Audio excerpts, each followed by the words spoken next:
उपस्थित रहनुभएका हाम्रा मेरा भान्जाहरूदेखि विष्णु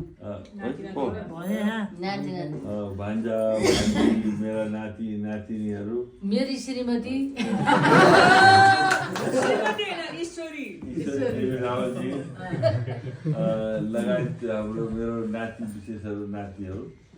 नातिनीहरू सबैलाई चाहिँ एकदमै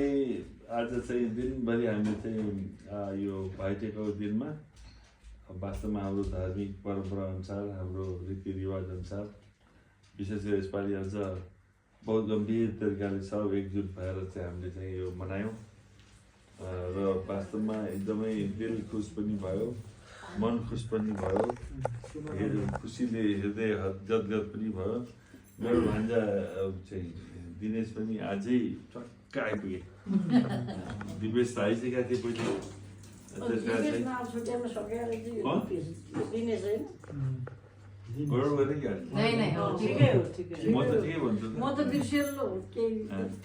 मेरो चाहिँ सबभन्दा ठुलो भान्जा यहीँ छन् अब उनी चाहिँ अब पुष्प हो सबै एकदमै खुसी लाग्यो कमसेकम आज यसो हेरेँ र विशेष गरी आज यो टिका कार्यक्रम पश्चात पनि जुन हिसाबले अहिले अरू सांस्कृतिक प्रोग्रामहरू गऱ्यौँ देउसी भन्ने कार्यक्रम गऱ्यौँ त्यो पुरा इनोभेटिभ थियो मैले मानेमा के भन्दाखेरि सब फ्यामिलीलाई बढी युनाइटेड कसरी गर्ने अनि युनाइटेड गरिसकेपछि के हुन्छ भने एक्लै अर्काको सेयरिङ हुन्छ एकअर्काको ट्यालेन्ट पनि थाहा हुन्छ त्यस कारण चाहिँ यो देउसी भैलो कार्यक्रम मार्फत जुन हिसाबको ट्यालेन्ट सो भयो त्यसको लागि मेरो नाति नातिनीहरूलाई विशेष धन्यवाद दिन चाहन्छु र यस एउटा चाहिँ के छ भन्दाखेरि अहिलेको बदलिँदो परिस्थितिमा हामीले हेर्नुपर्ने के छ भने पहिला आफ्नो घर बलियो बनाउनुपर्छ अनि त्यसपछि छिमेकीसँग जोड्दै जोड्दै जोड्दै जोड्दै टोल त्यसपछि गाउँ त्यसपछि नगर हुँदै अनि प्रदेश हुँदै देश बनाउन सकिन्छ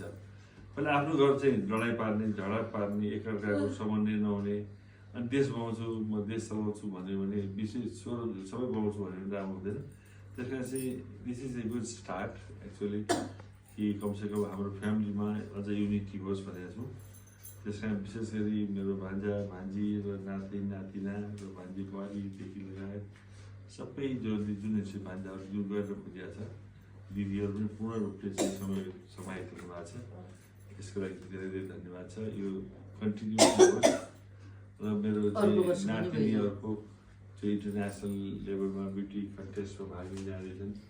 जापानमा अब तिनीहरूलाई पनि सबै मिलेर चाहिँ एकदम प्रे गर्ने उहाँलाई चाहिँ